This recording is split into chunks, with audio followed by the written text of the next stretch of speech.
É isso aí. Ai, Dona Elvira, Dona Elvira.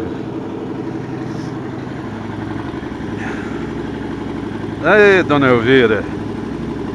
Vamos dar um rolê.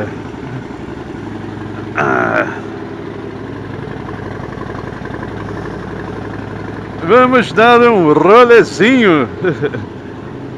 Pra Dona Elvira. Aproveita, abasteça. É isso aí.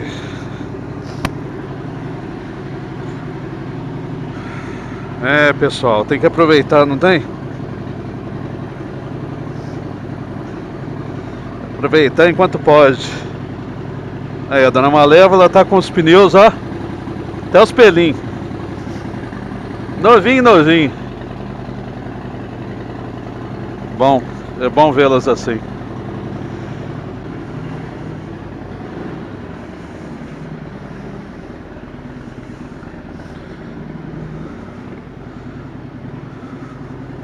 Nós vamos dar uma voltinha hoje na cidade. Final de semana. Enquanto isso, galera, assiste a vinhetinha do Marcão, que daqui um pouquinho a gente tá de volta. Ai, ai, fui, turma.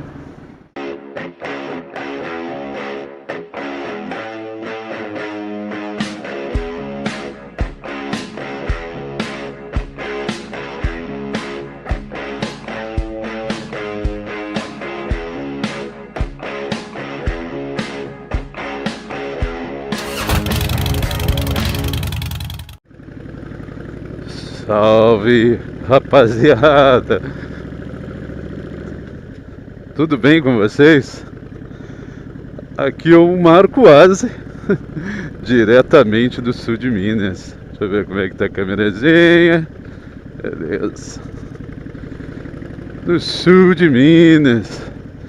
Está frio, viu, pessoal? Tem feito de manhã entre 3 e 5 graus. Loucura, né? É. Por isso mesmo o Marcão tá bem agasalhado. É. O que me salvou esses dias foi uma legging da minha esposa de algodão. Cara, eu não tava aguentando, de dor nas pernas, de tanto frio. Eu falei, meu bem, dá uma legging velha aí pra mim. Coloca por baixo da calça, porque senão não dá, moçada. Misericórdia. Tem menor condição. Eu não tenho uma cirolona, né? Então foi de legging da patroa mesmo. É, meus amigos. E o sul de Minas aqui é gelado. Gelado mesmo. Então agora assim, por volta de meio-dia, fica bem melhor. Aí já dá, tem um solzinho, né? Aí já chega, hoje à tarde, o sol tá batendo direto no meu banheiro. E aí dá para tomar banho também. Quem de vocês aqui também tem essa resistência a banho no inverno? Caramba, cara. No inverno é tenso, cara. Mesmo eu tendo colocado chuveiros mais eficientes, mas mesmo assim tá difícil, cara. E pro Marcão lavar a sua cabeleira, tá foda. Aí depois tem que mandar ver com um secador, cara, que senão não dou conta. Ô, coisa, hein? Isso aí, irmão. Vai na fé aí, que eu vou abastecer, Dona Elvira. Opa. Vamos parar aqui no posto. Aí, ó, a linha de pipa. Legal, né? E o Marcão não criou vergonha na cara de botar a corta-pipa. Few moments later. Muito obrigado. Tudo de bom pra você. Para nós todos. Até mais. Much later. É isso aí, moçada. E o tanto que é bom andar de motoca no frio. Ai, ai. Bom de andar de motoca no frio, porque você não fica suando tanto, né? E essa blusa aqui esquenta pra caramba, cara. Essas quarta-vento, tá louco. Aí, dá uma passada lá no centro da cidade.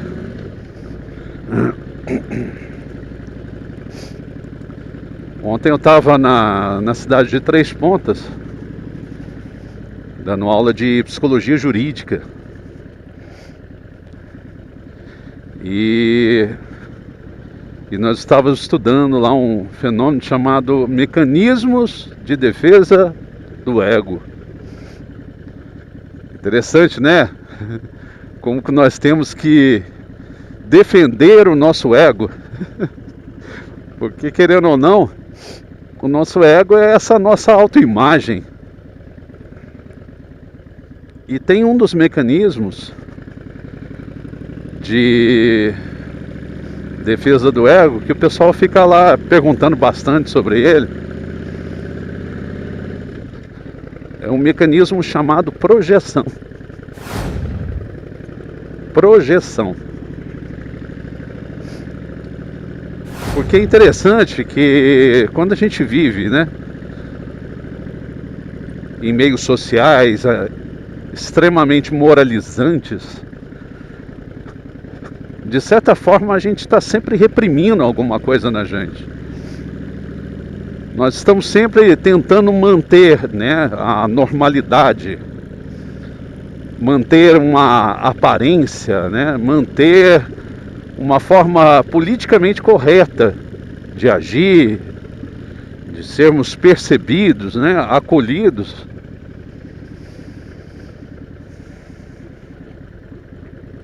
E, querendo ou não, essa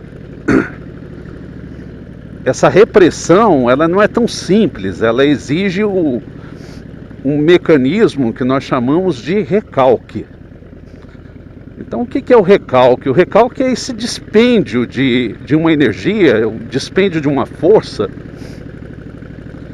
para poder reprimir desejos ou manifestações de ego que não são devidamente aceitas, né, na sociedade. Por isso mesmo, às vezes eu dou risada, né, de um negócio chamado orgulho hétero. Né, parece um sujeito assim que está lutando, né, para ser hétero. O orgulho hétero, porque você tem orgulho geralmente daquilo da qual você tem que gerar esforço, né? Eu tenho orgulho de eu ter conquistado uma casa. Por quê? Porque me rendeu esforço, né? Eu tive que me esforçar, eu tive que lutar. Bem interessante isso. E tem camarada aí lutando para ser hétero, né, cara? Lutando para não ceder às tentações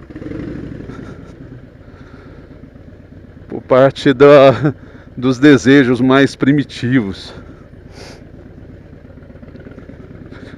E geralmente o camarada, de fato, que está lutando para ser um cara hétero, né? Porque ele acha realmente assim que nós estamos vivendo uma ditadura gaysista.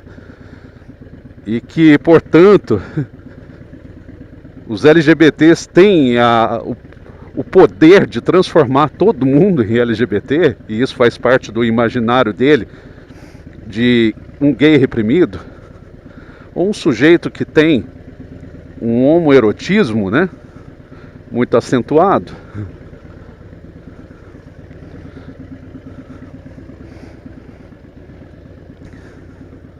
Então esse camarada, o que ele vai fazer?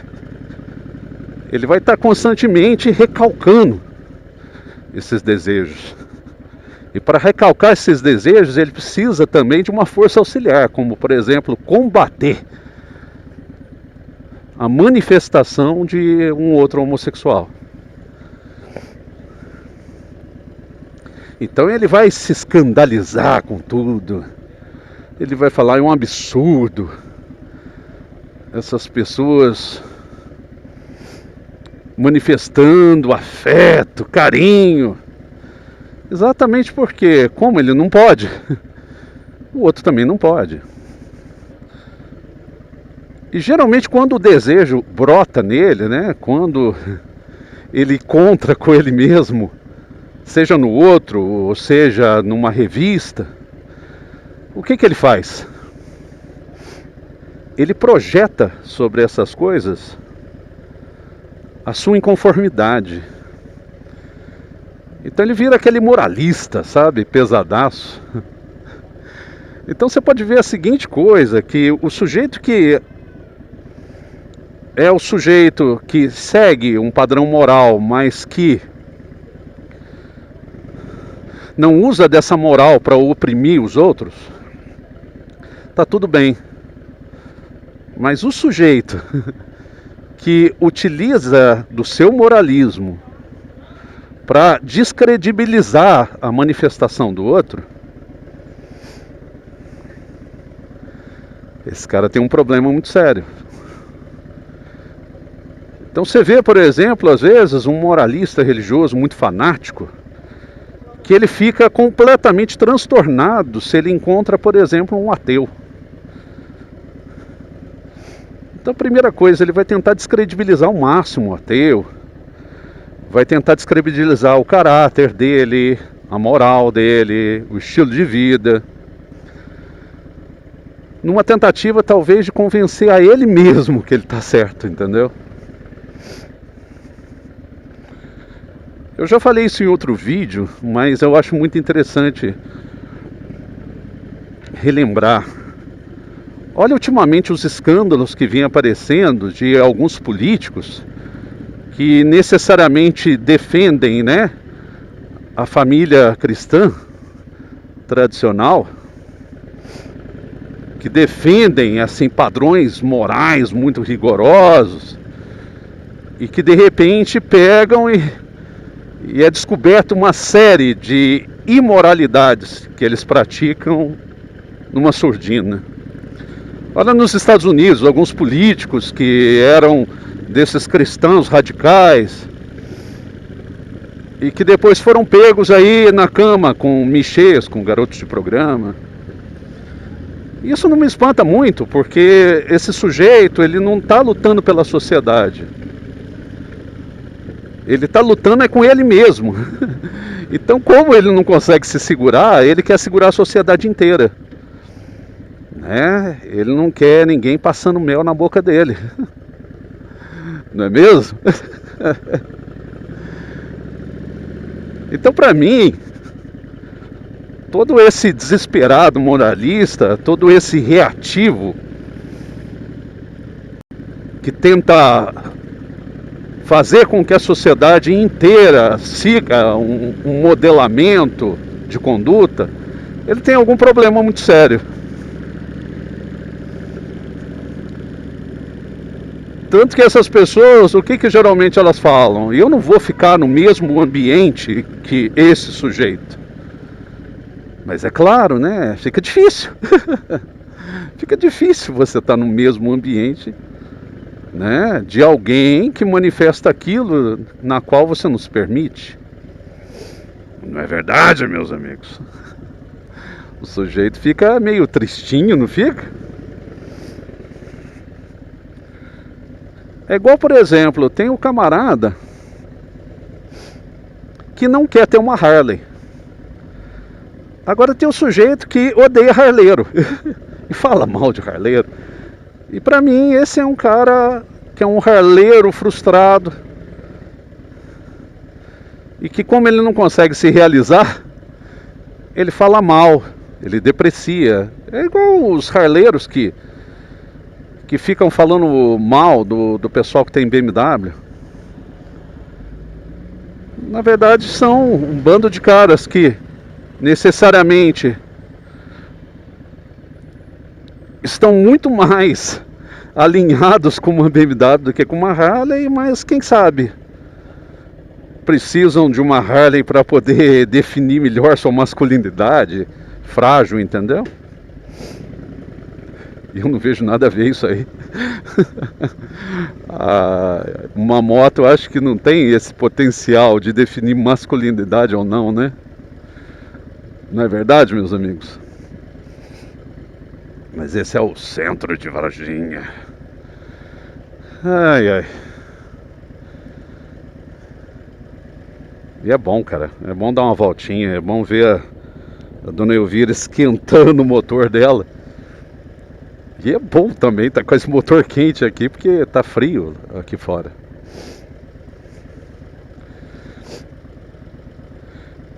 E esse mecanismo também de projeção é uma forma também de se eximir de responsabilidade. Então, eu projeto todos os meus erros educacionais com meu filho, culpabilizando o professor. Então, meu filho, ele falou para o pai que é gay. Ah, a culpa não é minha. A culpa é do professor marxista, gaysista, que está querendo fazer meu filho mudar de sexo ou não ter um sexo definido.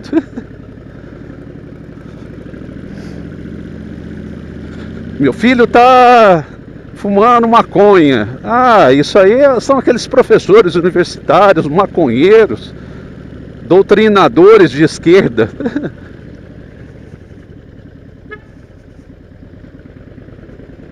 Muito bom, filha.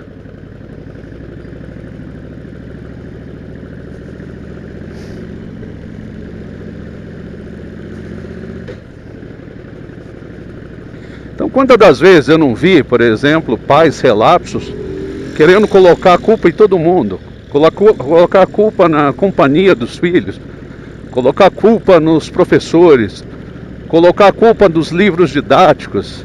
Por isso que criaram toda essa paranoia em cima de mamadeira de piroca, de cartilha gay, que necessariamente são pais que não sabem lidar com isso. Não é verdade? E o que eles têm para fazer é projetar essas frustrações em cima dos outros. Eles não têm culpa absolutamente nenhuma. Pelo contrário, eles são vítimas de tudo.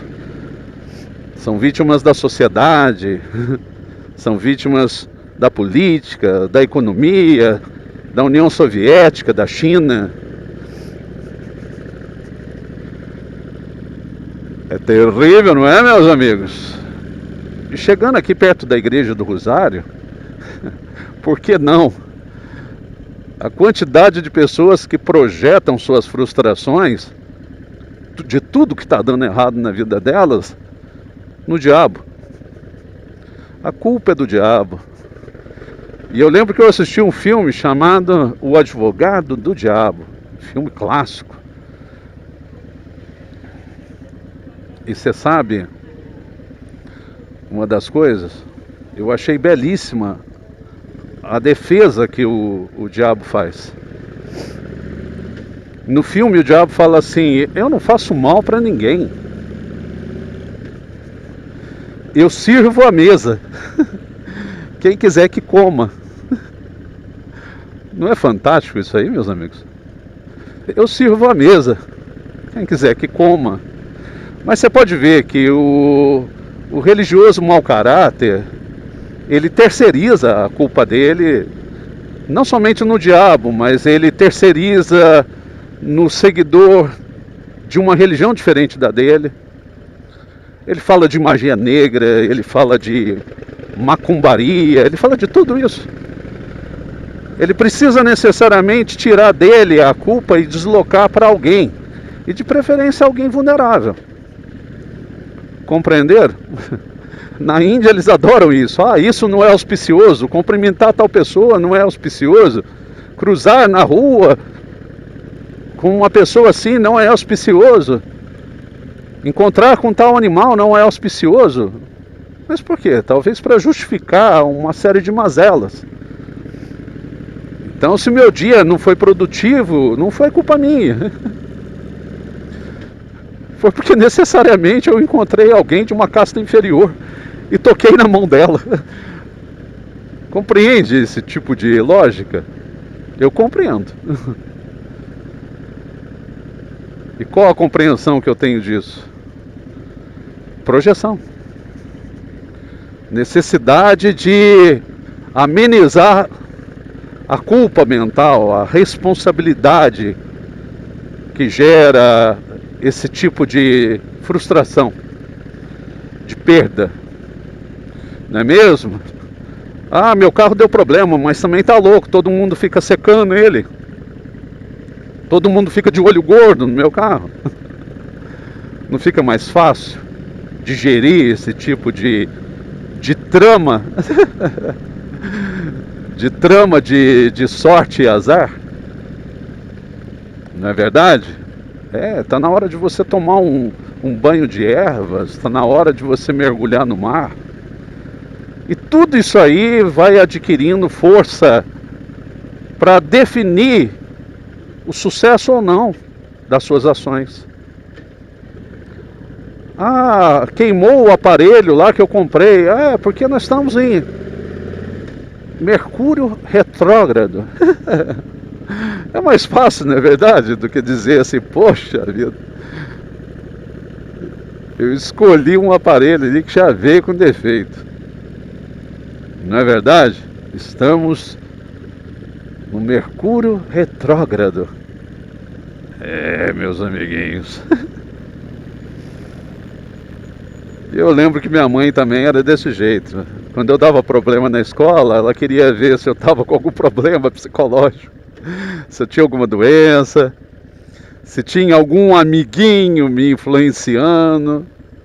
E não era nada, era eu que não me dedicava tanto, era eu que procrastinava, era eu e a minha preguiça adolescente, o meu tédio de ter que fazer certas atividades que não tinham nada a ver comigo.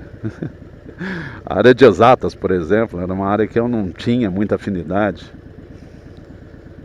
Eu lembro que na 7ª série eu tomei pau na escola, mas porque eu não fiz absolutamente nada, cara. Nem vou ficar na cara de pau de dizer para os senhores aí que eu era um sujeito limitado mentalmente, porque não era. Foi por desleixo mesmo, foi uma preguiça.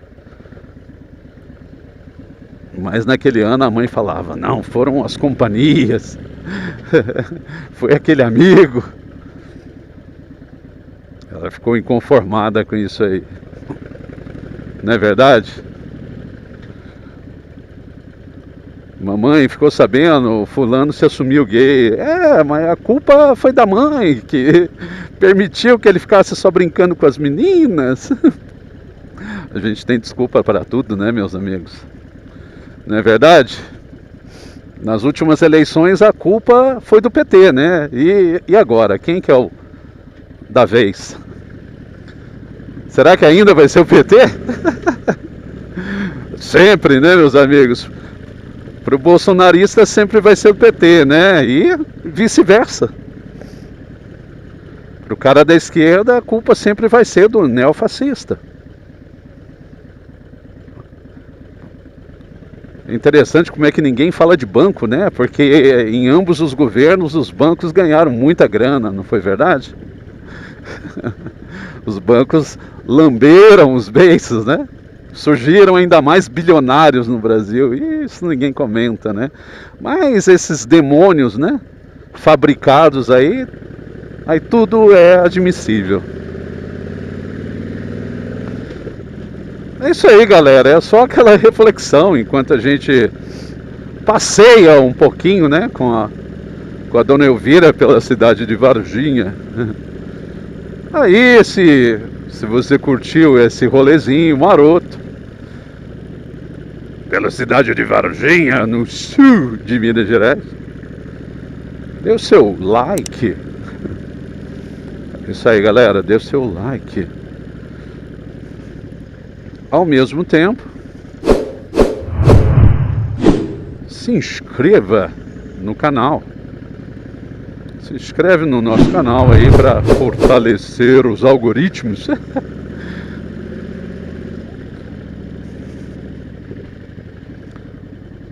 ative o sininho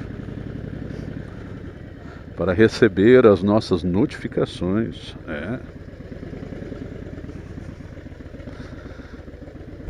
Compartilhe. E nos siga nas redes sociais do Instagram. É isso aí, moçada. Um forte abraço do Marco Aze. E após o sinal abrir, fui. Até mais.